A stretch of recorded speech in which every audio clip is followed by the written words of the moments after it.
Alors mes chers amis, j'ai la joie de vous retrouver aujourd'hui pour vous parler de l'un des 2 jours les plus joyeux du calendrier juif, à savoir le jour de Tou B'Av, du 15 Av. Pourquoi je me permets de dire que c'est l'un des jours les plus joyeux du calendrier juif?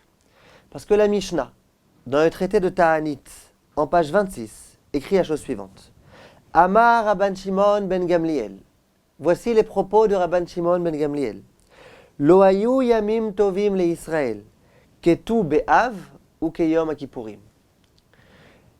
Les jours les plus joyeux du calendrier juif sont le jour de Tou B'Av, du 15 Av, nous y sommes, et le jour de Yom Kippour. Alors bien évidemment, ce qu'il va falloir essayer de comprendre, c'est qu'est-ce qu'il y a de particulier le jour de Tou B'Av.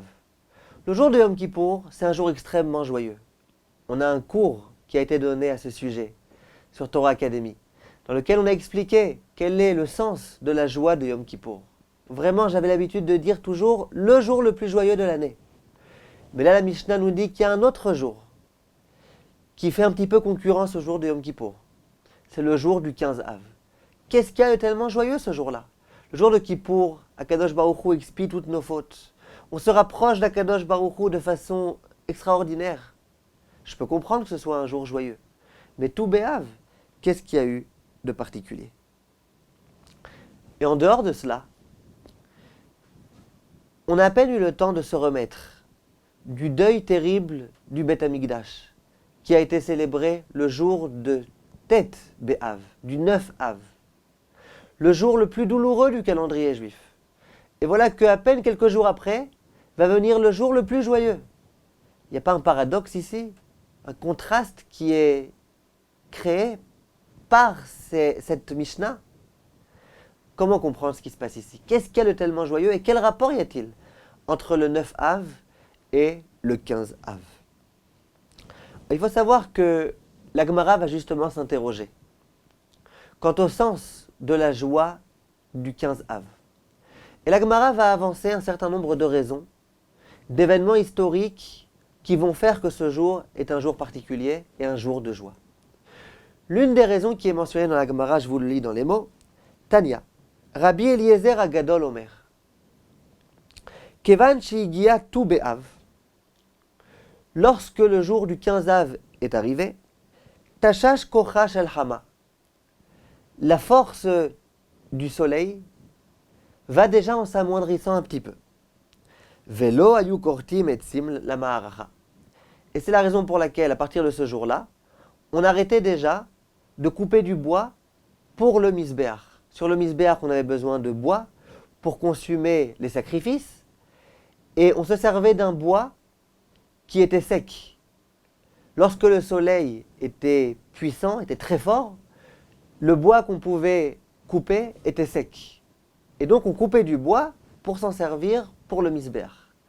Dès lors qu'à partir du 15 Av, le soleil n'était déjà plus très fort, le bois était encore un petit peu humide, et donc on ne s'en servait plus.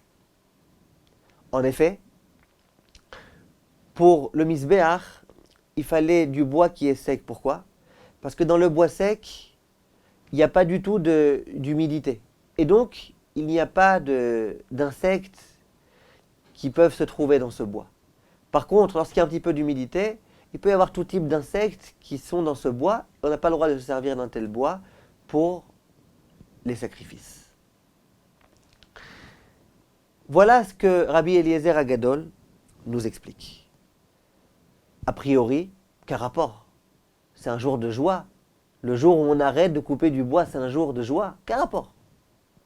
Mais en dehors de ça, la Gemara immédiatement continue. Et elle dit la chose suivante.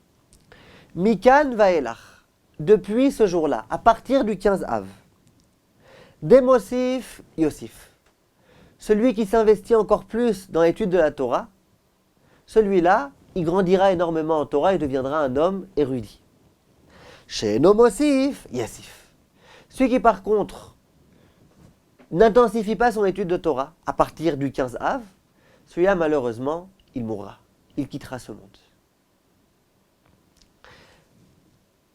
Et cette halakha a été tranchée dans le Rama. Le Rama, dans Ilchot Talmud Torah, Siman Resh Mem Vav Seif Kav Gimel, écrit de façon explicite Veyesh le Adam le'atril ilmod balayla mitu be'av va'elach. À partir du 15 Av, l'homme doit s'efforcer à étudier la nuit. Uman delo mosif, yassif. Et celui qui n'intensifie pas son étude à partir du 15 Av, celui-là, il mourra. La question qui se pose, c'est quel rapport? Quel rapport entre le fait qu'à partir du 15 Av, on a arrêté de couper le bois, et le fait qu'à partir de ce moment-là, il faut intensifier l'étude de la Torah? Et en dehors de ça, pourquoi celui qui n'intensifie pas son étude de Torah risque de mourir? Quel rapport? Qu'est-ce qui se passe ici? Alors en fait, il faut bien comprendre un point important. C'est qu'à partir du 15 Av, les nuits commencent à s'allonger et les jours à se raccourcir. C'est donc qu'il y a beaucoup plus de temps la nuit pour pouvoir étudier la Torah. Il faut bien comprendre un point important. C'est que le moment propice, en particulier à l'étude de la Torah, c'est la nuit. La Gemara dans Eruvin Daf Sameché le dit. La nuit n'a été créée que pour qu'on puisse étudier la Torah. Il est écrit aussi dans le Rambam, dans les Halachot Talmud Torah, Amrou Chachamim, nos maîtres nous ont enseigné, En rina shel Torah ela balayla. Le moment propice à l'étude de la Torah, l'étude de Torah dans la joie, c'est la nuit. La nuit, c'est donc un moment qui est réservé à l'étude de la Torah. Plus que ça, Hachem a créé la nuit pour qu'on puisse étudier la Torah. Question, quel rapport? Pourquoi c'est nécessairement la nuit qu'il faut s'investir dans l'étude de la Torah? En général, on a l'habitude de dire au contraire.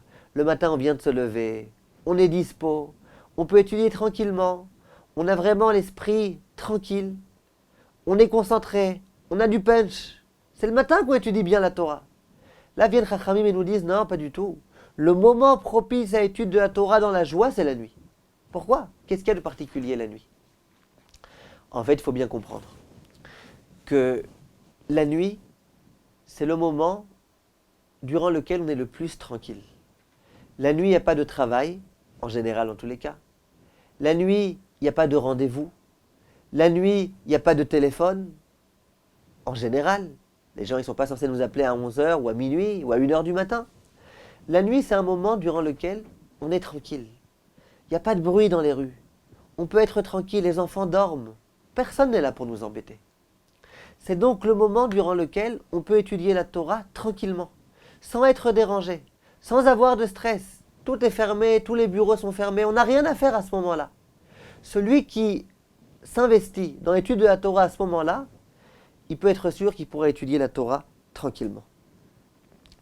C'est d'ailleurs la raison pour laquelle, je ne sais pas si vous êtes au courant, mais le Rav Ovadia Yosef, il n'avait pas l'habitude de prier le matin au Netzachama. Il y a des grands rabbanim qui avaient l'habitude, tous les matins, de prier Shacharit au Netzachama. Le Rav Chaim Kanievski, le Rav Mordechai Eliyahu, beaucoup de rabbanim. Le Rav Ovadia Yosef, non, il priait le matin à 7h, pas à 5h du matin, pas à 4h30 quelquefois ou 5h30. Toujours il priait à 7h du matin. Et beaucoup de personnes se sont interrogées. Pourtant, le moment idéal à l'office de Shacharit, c'est le Netzachama. C'est écrit dans le Shulchan Aruch, c'est écrit partout. Comment ça se fait qu'un Rav tellement grand, qui pouvait sans aucun problème se lever tôt, s'il voulait, prier, exprès, j'allais dire, à 7h du matin? Un jour, j'étais posé la question à l'un de ses élèves très très proches. Et il m'a dit, je vais t'expliquer ce que le Rav m'a dit. Le Rav m'a dit, regarde, toute la journée, il y a des gens qui viennent, qui tapent à la porte, qui me posent des questions. Il y a des téléphones, et quelquefois je suis obligé de répondre. Quelquefois, il y a le Premier ministre qui vient me rendre visite. Toute la journée, je suis sans arrêt dérangé. J'ai aucun moment durant lequel je peux étudier tranquillement. Le seul moment durant lequel je peux étudier à peu près tranquillement, c'est la nuit. La nuit, à minuit, à 1h du matin, à 2h du matin, personne ne m'embête. Je peux étudier tranquillement, il n'y a aucun téléphone, personne ne vient, personne n'ose taper à la porte à cette heure-ci. C'est le seul moment que j'ai pour pouvoir étudier. Si je me couche à 3h du matin, 4h du matin, je ne peux pas me lever à 5h. Donc je préfère me lever à 7h et prier Shacharit en accomplissant la mitzvah un petit peu moins bien, mais pour au moins pouvoir étudier la Torah tranquillement toute la nuit. Si jamais je voulais me lever au Netz, je devrais me coucher au début de la nuit. Et donc malheureusement, j'aurais jamais aucun moment pour étudier. Le matin au Netz, je me lèverais, immédiatement les gens commenceraient à venir et à me déranger. On voit donc que la nuit, c'est le moment durant lequel on peut être tranquille. On peut étudier la Torah tranquillement. C'est la raison pour laquelle celui qui, la nuit, investit toutes ses nuits, essaye d'étudier un maximum la nuit, celui-là, il pourra grandir énormément. Pour pouvoir étudier la Torah, il faut être tranquille, il faut être concentré, il ne faut pas être dérangé à chaque instant. Il ne faut pas risquer d'être dérangé à chaque instant. Il y a des personnes qui étudient la Torah avec le téléphone portable allumé. Ces personnes, je leur dis, mais tu ne peux pas étudier la Torah avec le téléphone allumé. Tu es en plein Tosfot, et d'un coup on t'appelle, on te dérange. Alors souvent les personnes me disent, oui, mais en général on ne m'appelle pas. Combien? Un coup de fil toutes les 2 heures, toutes les 3 heures? En général, je peux finir mon Tosfot sans qu'on me dérange. Et moi de répondre à ces personnes-là, c'est vrai. Mais à chaque instant, tu sais qu'on risque de te déranger. Le simple fait que tu commences à étudier ton Tosfot en sachant qu'on risque de te déranger, ça fait que tu n'es pas connecté à Tosfot. Tu es déconnecté du Tosfot parce que tu es connecté à une possibilité qu'on puisse peut-être te déranger. Acceptez cette idée, mes amis, vous verrez que d'un coup, vous allez commencer à progresser en Torah. Pour pouvoir étudier la Torah, il faut être déconnecté de tout, être complètement concentré dans son étude de Torah. Et ça, c'est faisable la nuit. C'est la raison pour laquelle les personnes qui s'investissent dans la Torah la nuit, de 8h du soir à minuit à 1h, c'est les heures les meilleures pour pouvoir progresser en Torah. Alors bien évidemment, on a tendance à s'endormir. Il faut faire des efforts, mais c'est le moment le meilleur.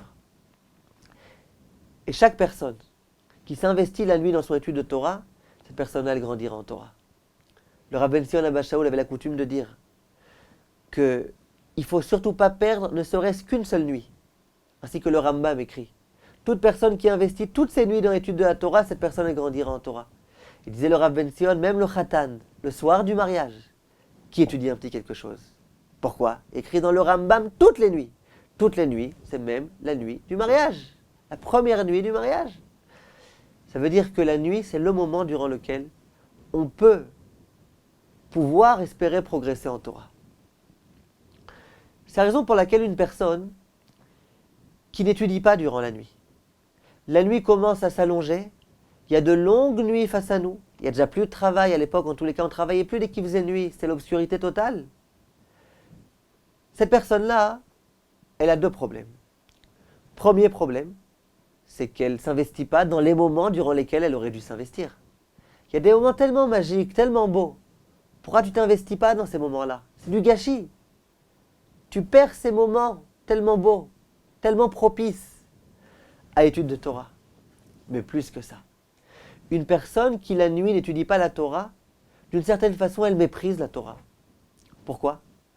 L'excuse du travail, tu l'as pas. Le prétexte des rendez-vous, tu l'as pas. Personne ne te dérange, les enfants dorment, même ta femme, elle dort. Pourquoi tu n'étudies pas?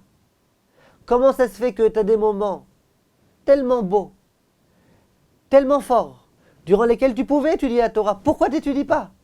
Pourquoi tu allumes la télévision? Tu lis le journal? Tu es fatigué, tu dois dormir? Alors pourquoi pour le journal tu as de la force? Pourquoi pour regarder tes mails pendant des heures entières tu as de la force? Ah, visiblement c'est que c'est plus important que la Torah. Ça c'est du mépris en Torah. Durant la journée, celui qui n'étudie pas la Torah, il a des excuses. Il peut dire j'étudie pas la Torah parce que je dois travailler, et le travail c'est difficile, et quand j'ai un petit moment je me repose, etc. Ça c'est vrai pendant la journée. Mais la nuit, tu as plusieurs heures face à toi. Qu'est-ce que tu fais de ces heures-là? Si tu étudies, tant mieux. Mais si tu n'étudies pas, tu n'as aucun prétexte. Donc ton comportement, il dénote un mépris vis-à-vis de la Torah. Et ça, c'est extrêmement grave.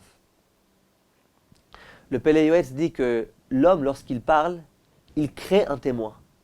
Et ce témoin, un jour, viendra et il témoignera. Il y a des personnes qui vont vous dire « Moi, j'aimerais tellement étudier la Torah. J'aimerais tellement être un kollelman, étudier la Torah toute la journée. Moi, j'apprécie la Torah, moi, je l'honore. Simplement, que faire? Je ne peux pas. Je dois travailler.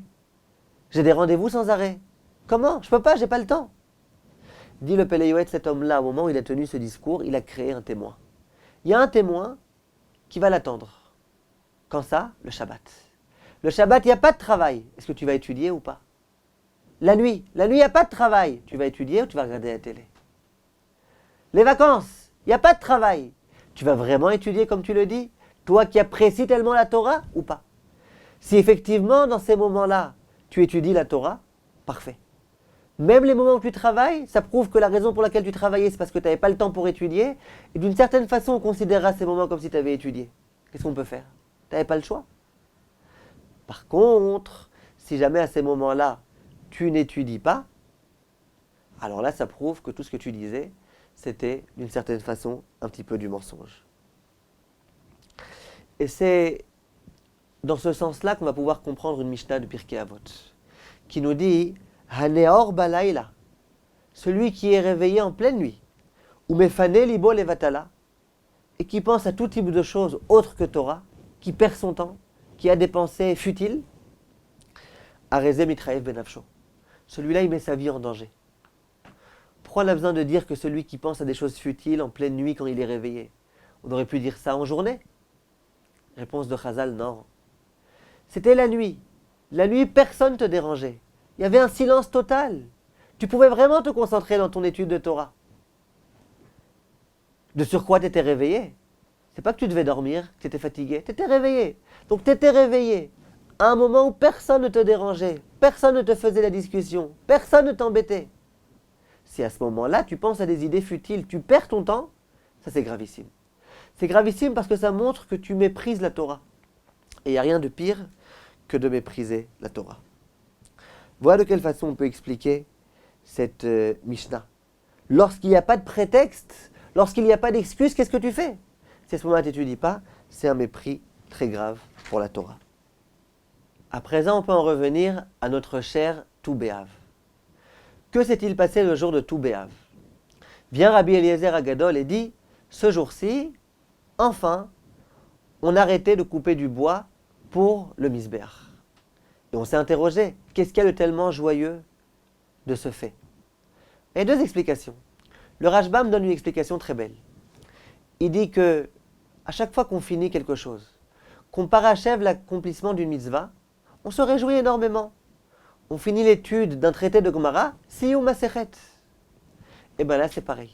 Dit le Rashbam, lorsque finalement on ne pouvait plus se permettre de couper du bois, il s'est avéré que c'était le dernier moment pour pouvoir couper le bois. Donc on a fini enfin l'accomplissement de cette mitzvah qui consiste à couper du bois. Et ça c'était en soi une joie particulière. La joie du fait de pouvoir couper du bois en l'honneur du Misbéach, c'était une joie que tout juif pouvait ressentir. Dans la mesure où, généralement, tout le service des sacrifices était accompli par le Kohen. Par contre, couper du bois, tout le monde pouvait le faire. C'était donc une joie générale, une joie collective. Même les gens qui n'étaient pas Kohen, ils se sentaient concernés par cela. D'ailleurs, il est écrit dans la Gemara que chaque famille, lorsque c'était son tour d'aller couper le bois, ce jour-là, c'était un grand jour de fête. Ah, enfin on a le mérite de couper du bois en l'honneur du Misbéach. C'est la raison pour laquelle, lorsque ça a été complètement terminé cette mitzvah, le peuple juif tout entier était joyeux. Voilà de quelle façon le Rashbam explique. Par contre, Rabbeinu Gershon donne une autre explication. Et il dit la chose suivante. Il dit, durant toute cette période-là, on devait couper du bois. Certes, on accomplissait une mitzvah extraordinaire, couper du bois en l'honneur du Misbéach. Simplement, lorsqu'on devait couper du bois, on devait fermer la Gemara. On ne peut pas en même temps étudier, en même temps couper du bois. C'est la raison pour laquelle, durant toute cette période-là, il y avait beaucoup de Torah qui n'étaient pas étudiées. Alors c'est vrai qu'on était obligés, mais il n'empêche qu'on ne pouvait pas étudier la Torah. Lorsque le jour de Tou B'Av est arrivé, et qu'on ne pouvait plus se permettre de couper du bois, et bien d'un coup, ces personnes-là, ces bûcherons-là, pouvaient retrouver le Beth Midrash, retrouver la Gemara et se remettre à étudier. Et ça, c'était la joie. La joie de Tou B'Av, c'était que enfin, tout le monde pouvait se permettre à nouveau d'étudier la Torah. Ça veut dire quoi? Bien sûr que ce que Rashbam disait, c'est vrai. Bien sûr qu'il y avait une première dimension de joie qui provenait du fait que, Baruch Hashem, on est joyeux d'avoir pu accomplir cette belle mitzvah. Mais bien Rabbeinu Gershon, il dit, il y avait une joie encore plus grande qui prenait le dessus. C'est la joie de enfin pouvoir retrouver la Gemara, retrouver le Shulchan Aruch, retrouver les livres de Torah et pouvoir étudier à nouveau. Ça, c'est le sens de Tou B'Av, tel que l'explique le Rabbeinu Gershon. On peut à présent, Bezrat Hashem, réussir à comprendre. On a demandé quel rapport entre la joie de tout Béav et le fait qu'il faille intensifier son étude de Torah. On voit bien, la Gemara elle dit, ce jour-là, on a arrêté de couper le bois, et donc celui qui intensifie son étude, il deviendra Tamid Chacham, celui qui n'intensifie pas, il mourra. Quel rapport? Maintenant, on peut bien comprendre, fort de tous ces propos-là. Le jour de tout Béav, il y a eu quelque chose de magnifique et de particulier. C'est que ce jour-ci, enfin, tout le peuple juif, même les bûcherons, ont pu enfin commencer à nouveau à étudier la Gemara. Pendant une longue période, ils devaient s'arrêter d'étudier. Ils n'avaient pas le choix, ils devaient couper du bois. Là, enfin, ils ont pu s'adonner à la mitzvah la plus belle et la plus grande et la plus magnifique, qui est la mitzvah de l'étude de la Torah. Et ça, c'était en soi la joie, la grande joie de tout Béav, affirme Rabbeinu Gershom, c'était le fait qu'enfin, tout le monde pouvait se mettre à étudier, corps et âme, jour et nuit. Simplement, au même moment, parallèlement, à partir de tout Béav, il y a un autre phénomène qui se produit. C'est que les nuits commencent à s'allonger. Et le devoir de tout juif, ainsi que le dit la Gemara, c'est justement de retranscrire en acte cette joie, de prolonger cette joie-là qui était la joie de tout Béav en intensifiant l'étude. Et là, il y a de quoi intensifier. Premièrement parce qu'on ne peut plus couper le bois. Deuxièmement parce que les nuits commencent à s'allonger. Il y a plus de temps, il y a moins de temps pour travailler, plus de temps pour étudier. Voilà ce que signifie pour nous tout Béav. D'une part, le fait que tout le monde puisse étudier la Torah. D'autre part, le fait que même dans cette étude, on a encore plus de temps. Cette joie de tout Béav qui provient du fait qu'enfin on peut étudier la Torah, elle va être à présent décuplée. Parce qu'on pourra non seulement étudier, mais on pourra beaucoup étudier. On va avoir des longues nuits qui vont s'annoncer face à nous. On peut donc comprendre ce que dit la Gemara. Étant donné que les nuits commencent à être longues, étant donné que maintenant les bûcherons et tout le monde est tranquille, et exempt de ces travaux-là, tout le monde va pouvoir étudier la Torah. C'est la raison pour laquelle Man de Mosif, celui qui va se mettre à étudier la Torah à ce moment-là, Yosif, celui-là il deviendra un grand Tamid Chacham. Pourquoi? Il a des longues nuits face à lui. Il pourra s'investir complètement dans l'étude de la Torah durant ces longues nuits. Ces longues nuits durant lesquelles il n'y a aucune préoccupation, aucun stress, aucun souci, rien du tout. Il deviendra un Tamid Chacham.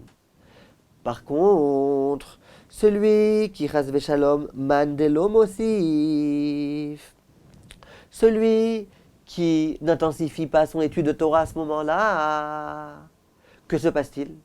De ce fait, il méprise la Torah. Tu n'avais aucune excuse, aucun prétexte. Pourquoi tu n'étudies pas? Celui-là, chas v'shalom, il risque de mourir.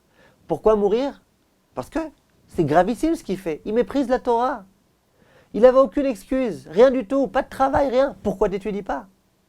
Tu méprises la Torah? Non, ça, Kadosh Baruch Hu, ça le fâche terriblement qu'on méprise la Torah. Tu veux ne pas l'honorer, c'est déjà grave. Mais la mépriser, à ce point-là, que tu préfères un feuilleton de télévision plutôt que l'étude de la Torah, ça c'est gravissime. Et ça, Kadosh Baruch Hu ne permet pas. Plus que ça. La Mishnah en Pirkei Avot reprend les mêmes termes que cette Gemara. Et elle dit... Oudela Mosif, Yasef. Celui qui n'intensifie pas son étude de Torah risque de mourir. Si on réfléchit bien, l'auteur de cette Mishnah de Pirkei Avot, c'est Hillel. Hillel, on le connaît pour être un homme agréable, affable, gentil. Il y a toujours les mots agréables à dire. Comment il peut être ici tellement sévère? Celui qui n'étudie pas va mourir. Ça ne correspond pas, c'est pas adapté à Hillel. Hillel, en général, il a un autre discours. Laissons ce discours, je ne sais pas, pour Shammai, pour les autres rabbanim, pas pour Hillel. Qu'est-ce qui se passe ici? Vient Rabbeinu Yona et il dit des mots terrifiants. Il dit la chose suivante. Celui qui se dit, moi je suis Chacham, j'ai déjà étudié suffisamment de Torah. Pourquoi maintenant je vais continuer à étudier encore et encore et encore? Ça y est, j'ai suffisamment étudié. Dit Rabbeinu Yona, dans la bouche de Hillel, Yehi Ratzon, que soit l'effet de la volonté de Hachem. Chez Zéhaïch Yamout, que cet homme-là qui tient ce genre de discours meure. Veyasef el Amav, qui rejoigne ses ancêtres. Écoutez les mots ici. Velama yichye od, shegvar kam mililmod, qui en chayav tzrichim. Pourquoi voulez-vous qu'il vive encore? Si déjà il a fermé le livre, qu'il a d'emblée décidé qu'il arrêterait d'étudier. Pourquoi voulez-vous qu'il vive encore? Écoutez les mots. Ki en chayav tzrichim. Il n'a déjà plus besoin de vivre. Ça veut dire quoi? C'est difficile à entendre, mais c'est la réalité. Dire à Beno Yona, l'homme a été créé pour étudier la Torah, pour accomplir les mitzvot de Hachem. Dans la mesure où l'homme dit ça y est, c'est fini. Moi, j'ai déjà dépassé cette étape-là. Ça y est, moi, je suis déjà suffisamment chacham, j'ai plus besoin d'étudier. Donc, dorénavant, j'arrête d'étudier. Dit Hillel Hazaken, t'arrêtes d'étudier, arrête de vivre aussi. La vie d'un homme, c'est l'étude de Torah. Tu veux plus étudier, on ne vit plus. Ça ne sert plus à rien que tu vives. C'est pas une punition, c'est une réalité. La réalité, c'est que l'homme qui arrête d'étudier, c'est un homme qui est mort. C'est un homme qui ne mérite plus la vie. Voilà ce que dit Hillel. C'est la raison pour laquelle, durant ces jours-ci, on a des nuits entières pour étudier, sans prétexte et sans excuse. Celui qui n'étudie pas, ça prouve qu'il méprise la Torah. Ça prouve qu'il a renoncé à l'étude de la Torah. Et bien cet homme-là, malheureusement, il ne mérite plus la vie. De l'âme Osif, Yassif. Et c'est écrit explicitement dans la Mishnah, le Pirkei Avot, on l'a dit. Celui qui a la nuit pour étudier, et qui est réveillé en pleine nuit, et qui n'étudie pas, il est passible de la peine de mort. Arezemit Chayev Ben Afsho. C'est ce qui se passe ici. Celui qui a maintenant des longues nuits face à lui, et qui en plus n'a plus besoin de couper le bois. Alors, pourquoi il n'étudie pas à ce moment-là? S'il n'étudie pas, c'est gravissime et c'est dangereux. Mes chers amis, on se trouve à présent, non seulement à la période de Tou B'Av, où bien évidemment vont s'annoncer face à nous de longues nuits, les longues nuits d'hiver. Mais mieux que ça, on est en période de vacances. Or, je ne suis pas ici pour essayer de vous gâcher vos vacances, chas v'shalom. Sûrement pas. Simplement, il faut qu'on réfléchisse un petit peu. On a à présent une période durant laquelle on peut étudier. On n'a plus le stress du travail. On peut se permettre d'éteindre le portable pendant quelques heures et étudier la Torah. Alors bien évidemment, il faut se reposer, il faut récupérer, bien sûr. Mais personne n'a dit qu'on était obligé de passer nos vacances à perdre du temps. Les vacances ne doivent pas être synonymes d'oisiveté. Pendant les vacances, il faut se détendre et il faut aussi se prendre en main. Il faut aussi étudier la Torah avec nos enfants, avec nos épouses, tous ensemble. Il faut étudier la Torah pendant les vacances.